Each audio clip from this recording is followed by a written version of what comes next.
हर साल income tax department income tax returns में कुछ न कुछ चेंज करता रहता है और error free income tax return file करने के लिए जितना ज़रूरी इनकम टैक्स की नॉलेज होना है उतना ही ज़रूरी है चेंजेस के बारे में पता होना। इस वीडियो में मैं आपको बताऊंगा 5 ऐसे इंपॉर्टेंट पॉइंट्स जिनको जाने और समझे बिना आपको असेसमेंट ईयर 21-22 का ITR नहीं फाइल करना चाहिए।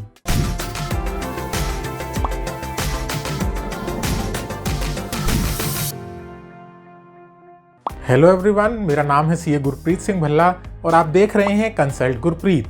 हम ये 5 इंपॉर्टेंट पॉइंट तो डिस्कस करेंगे ही करेंगे, साथ में आपको बताऊंगा कि एक्चुअल में आपको अपना 21-22 असेसमेंट ईयर का ITR कब फाइल करना चाहिए। What is the right time to file your ITR for assessment year 21-22। तो पहली बात से शुरुआत करते हैं जो आपको याद रखनी है, वो है old income tax regime versus new income tax regime. Assessment year 21-22 से गवर्नमेंट ने लॉन्च की है एक न्यू टैक्स रिजीम जो कि इंडिविजुअल टैक्स पेयर्स के लिए पूरी तरह से ऑप्शनल है। मतलब आपके पास ऑप्शन है कि आप पुरानी रिजीम या नई रिजीम में से जो भी आपके लिए ज़्यादा सूटेबल है उसको चूज कर सकते हैं। न्यू टैक्स रिजीम में इनकम टैक्स स्लैब्स तो काफ़ी कम कर दिए गए हैं, लेकिन उसके बदले में काफ़ी सारे डिडक्शंस और एग्जेम्पशंस हैं जिनका बेनिफिट अब आपको नहीं दिया जाएगा। और वहीं पर अगर ओल्ड टैक्स रिजीम की बात करें तो वहाँ पर टैक्स स्लैब तो ज़्यादा हैं, मतलब टैक्स रेट्स तो ज़्यादा हैं, लेकिन साथ ही में आपको बेनिफिट्स जो हैं एग्जेम्पशंस का और डिडक्शंस का वो भी अवेलेबल रहेगा। तो अगर असेसमेंट ईयर 21-22 में यानी कि फाइनेंशियल ईयर 20-21 में आप अपने रेगुलर प्लान्ड इन्वेस्टमेंट्स नहीं कर पाए हैं या आप टैक्स सेविंग स्कीम्स में इन्वेस्ट नहीं कर पाए हैं जिसके अगेंस्ट में आप ओल्ड टैक्स रिजीम में डिडक्शंस या एग्जेम्पशंस क्लेम कर पाते, तो अब आपके पास मौका है स्विच करने का from old tax regime to new tax regime. तो अब आप अजम्पशंस पे मत जाइए और टाइम आ चुका है कि आप प्रैक्टिकली खुद कैलकुलेट करें कि आपके लिए कौन सी टैक्स रिजीम बेनिफिशियल होगी। अगर आप new tax regime versus old tax regime समझना चाहते हैं तो उसके ऊपर मेरा एक सेपरेट वीडियो है, उसका लिंक मैं डिस्क्रिप्शन बॉक्स में दे दूंगा, और इसके ऊपर एक आर्टिकल भी है, उसका लिंक भी मैंने डिस्क्रिप्शन में दे दिया है, आप वो भी जाकर पढ़ सकते हैं। और ये जो new tax regime versus old tax regime का डिसीजन है ये बिजनेस ओनर्स के लिए बहुत इंपॉर्टेंट है, बिकॉज ये उनके लिए वन टाइम ऑप्शन है। एक बार आप जो भी रिजीम चूज कर लेंगे आपको उसी में कंटिन्यू रहना पड़ेगा आगे के लिए भी।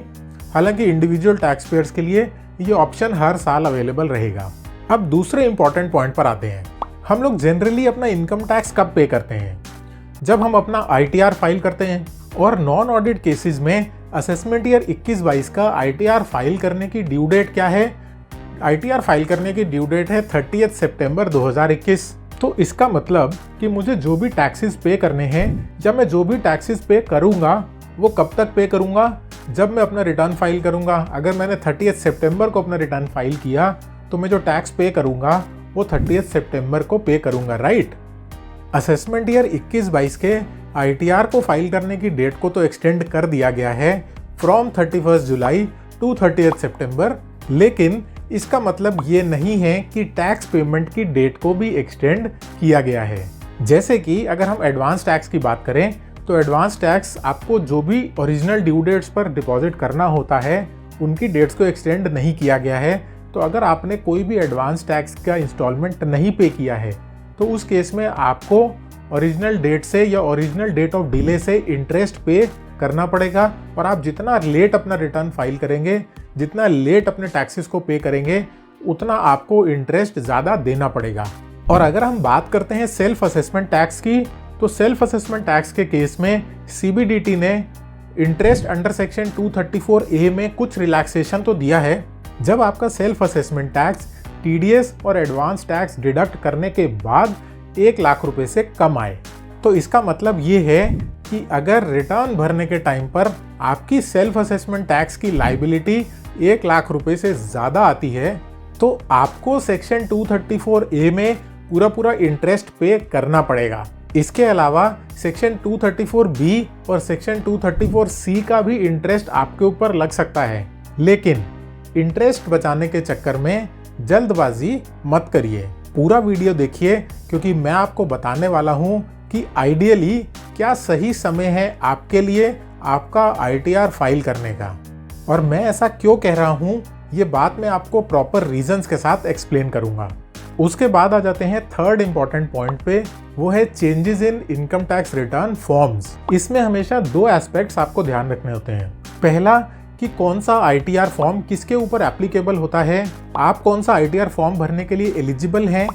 इस क्राइटेरिया में अगर कोई चेंज होता है तो वो आपको पता होना बहुत इंपॉर्टेंट है, बिकॉज उसी बेसिस पर आप सही ITR फॉर्म चूज कर पाएंगे। और दूसरा एस्पेक्ट है कि जो भी ITR फॉर्म आपके ऊपर एप्लीकेबल है उस पर्टिकुलर ITR फॉर्म में क्या क्या चेंजेस हुए हैं। असेसमेंट ईयर 21-22 के लिए ITR 1 के एलिजिबिलिटी क्राइटेरिया में कुछ इंपॉर्टेंट चेंजेस किए गए हैं। तो अगर आपका कोई भी TDS डिडक्ट हुआ है अंडर सेक्शन 194N, तो असेसमेंट ईयर 21-22 के लिए आपके ऊपर ITR 1 फॉर्म एप्लीकेबल नहीं होगा। सेक्शन 194N में TDS तब डिडक्ट होता है जब आपने किसी पर्टिकुलर फाइनेंशियल ईयर में एक पर्टिकुलर प्रिस्क्राइब्ड लिमिट के ऊपर अपने बैंक अकाउंट से कैश विड्रॉल किया हो। और ऐसे एम्प्लॉइज जिनको अपने एम्प्लॉयर से ESOPs मिले हों, यानी कि एम्प्लॉय स्टॉक ऑप्शन प्लान्स, और उसके ऊपर उनका कुछ डेफर्ड टैक्स ड्यू है, तो उस केस में भी असेसमेंट ईयर 21-22 के लिए आप ITR 1 फॉर्म चूज नहीं कर सकते। Fourth important point, I am 100% sure कि इस पॉइंट से आप में से ज्यादातर लोग खुद को रिलेट कर पाएंगे। ये तो आप सब लोग जानते हैं कि सभी एम्प्लॉइज को अपने एम्प्लॉयर को एक डिक्लेरेशन देना होता है जिसमें वो अपनी सारी अदर इनकम्स या कोई भी इन्वेस्टमेंट्स या डिडक्शंस हैं उसको डिक्लेयर करता है, जिसके बेसिस पर एम्प्लॉयर डिसाइड करता है कि उनको आपका कितना TDS डिडक्ट करना है। और वो डिक्लेरेशन देते समय अगर आपने कोई इन्वेस्टमेंट या कोई डिडक्शन मिस कर दी है तो एम्प्लॉयर आपका एक्सेस TDS डिडक्ट कर लेता है। और मेरे पास हंड्रेड्स ऑफ क्वेरीज हर साल इस बात के लिए आती हैं, स्पेशली जो बिगिनर्स हैं या जिनकी नई नई जॉब लगी है, कि सर मैंने डिक्लेरेशन देते समय अपनी ये वाली LIC का डिडक्शन या ये वाले इंश्योरेंस प्रीमियम का डिडक्शन नहीं दिखाया था, अब मेरे फॉर्म 16 में ये डिडक्शन नहीं दिख रहा। इसके लिए मैं सभी लोगों को हमेशा एक ही बात बोलता हूँ, डू नॉट वरी, चिंता मत करिए, आप वो सभी डिडक्शंस क्लेम कर सकते हैं अपना ITR फाइल करते समय। तो जब भी आप अपना ITR फाइल कर रहे हो, ये ध्यान रखिए कि आप अपने सारे डिडक्शंस, सारे इंश्योरेंस प्रीमियम्स या सारे एग्जेम्पशंस को प्रॉपरली क्लेम करिए। और जो भी आपका एक्सेस TDS डिडक्ट हुआ है, अगर आपका टैक्स उससे कम बनेगा तो उसका रिफंड आपको ईजिली मिल जाएगा। आते हैं अपने फिफ्थ इंपॉर्टेंट पॉइंट पर। आपके इनकम टैक्स रिटर्न्स में इस बार से काफ़ी सारी इंफॉर्मेशन प्रीफिल होकर आने वाली है, जैसे कि इंटरेस्ट, सैलरी या डिविडेंड रिसीव्ड, और तो और कैपिटल गेन्स भी, कैपिटल गेन्स ऑन शेयर्स। और जो भी इंफॉर्मेशन प्रीफिल होकर आ रही है आपके ITR में, उसको चेक करना, यानी कि उसकी करेक्टनेस की जिम्मेदारी हमेशा आपकी ही होगी। तो इसलिए ये बहुत इंपॉर्टेंट है कि सारी प्रीफिल्ड इंफॉर्मेशंस को आप क्रॉस वेरीफाई करें, उनको चेक करें। चेक करने के लिए आप फॉर्म 26AS यूज़ कर सकते हैं, फॉर्म 16 यूज़ कर सकते हैं, अपनी बैंक स्टेटमेंट्स यूज़ कर सकते हैं, ये देखने के लिए कि इंटरेस्ट सही प्रीफिल होकर आया है कि नहीं। ये जितनी भी इंफॉर्मेशन प्रीफिल होकर आने वाली है, मेरे हिसाब से ये टैक्स पेयर्स के लिए एक बहुत ही बड़ा पेन पॉइंट होगा फ्यूचर में। तो ये तो हो गए 5 इंपॉर्टेंट पॉइंट्स जिनका मेरे हिसाब से आपको ध्यान रखना चाहिए अपने असेसमेंट ईयर 21-22 के ITR फाइल करने से पहले। और अब बात करते हैं सबसे इंपॉर्टेंट क्वेश्चन की, कि असेसमेंट ईयर 21-22 का ITR फाइल करने का सही समय क्या है। फॉर्म्स आ चुके हैं, नई वेबसाइट आ चुकी है, रिटर्न्स कुछ फाइल होना भी शुरू हो गए हैं। बहुत सी प्रॉब्लम्स हैं अभी वेबसाइट पे, लेकिन फिर भी कोशिश करने पर, थोड़ा समय लगाने पर आप रिटर्न फाइल कर पा रहे हैं। ITR 1 कैसे फाइल करना है, अगर आप इसका लाइव डेमो देखना चाहते हैं तो वो वीडियो हमारे चैनल पर ऑलरेडी अपलोडेड है। अगर आप अपना रिटर्न खुद से फाइल करना चाहते हैं तो उस वीडियो को आप देख सकते हैं, उसका लिंक मैं डिस्क्रिप्शन बॉक्स में आपको दे दूंगा। तो अगर सब चीज़ें रेडी हैं तो क्या हम अपना रिटर्न आज फाइल कर दें, क्या हम अपना रिटर्न जून में ही फाइल कर दें? यहाँ पर मैं आपको क्लियरली सजेस्ट करूँगा कि आप अपना रिटर्न 15 जुलाई से पहले मत फाइल करिए, और उसके 2 इम्पॉर्टेंट रीजंस हैं, ध्यान से समझिएगा। पहला रीज़न, जैसे कि मैंने अभी बताया कि काफ़ी सारी इन्फॉर्मेशन जैसे आपके कैपिटल गेन्स तक ऑटोफिल होके, प्रीफिल होके आने वाले हैं आपके इनकम टैक्स रिटर्न में। और ये जो सभी डिटेल्स हैं वो प्रीफिल होगी कहाँ से, उसका सोर्स होगा फॉर्म नंबर 26AS। और ये जो फॉर्म 26AS है, इसमें डिटेल्स कहाँ से आती हैं? इसमें डिटेल्स आती हैं जो TDS और TCS रिटर्न्स फाइल होते हैं उससे। और क्योंकि TDS और TCS रिटर्न्स की ड्यू डेट्स को एक्सटेंड करके 30 जून कर दिया गया है, तो ये बहुत ज़्यादा प्रोबेबिलिटी है कि फोर्थ क्वार्टर का रिटर्न काफ़ी सारे लोगों ने अभी तक फाइल नहीं किया होगा, जिसकी वजह से आपके 26 एएस में कंप्लीट और करेक्ट इन्फॉर्मेशन रिफ्लेक्ट नहीं हो रही होगी। तो एक बारी 30 जून निकल जाने दीजिए, ताकि जिन भी पार्टीज़ को अपने TDS और TCS रिटर्न्स फाइल करने हैं वो एक बारी फाइल कर लें, क्योंकि उनको फाइल करने के बाद ही आपका 26 एएस कंप्लीट होगा। और 15 जुलाई तक मेरे हिसाब से सही समय है कि आपके सारी एंट्रीज अपडेट हो जाएंगी फॉर्म 26 एएस में।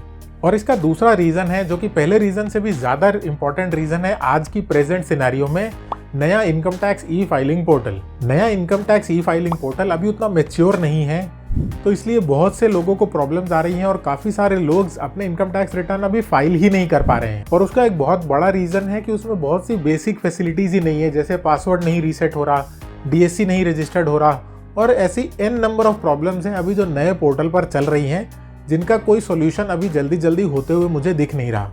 और किसी तरह से टाइम लगाकर माथापच्ची कर अगर कुछ लोग अपना ITR फाइल कर भी पा रहे हैं, तो वो उसके बाद अपने रिटर्न को E-वेरीफाई नहीं करा पा रहे हैं। और अगर किसी तरह से मान लीजिए E-वेरीफाई करा भी लिया, तो उनका ITR-V यानी कि जो एक्नॉलेजमेंट है वो डाउनलोड नहीं हो रहा। तो एक बहुत पैनिक क्रिएट हो रहा है, लोग काफ़ी पजल्ड हैं कि मेरा रिटर्न फाइल हुआ भी है कि नहीं हुआ।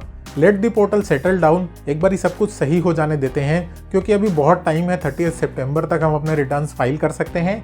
तो लेट्स नॉट पैनिक, जल्दबाजी नहीं करते हैं। इस वीडियो में बस इतना ही। आई होप आपको ये वीडियो अच्छा लगा हो। अगर आपको ये वीडियो हेल्पफुल लगा तो इस वीडियो को ज़्यादा से ज़्यादा लोगों के साथ शेयर करिए।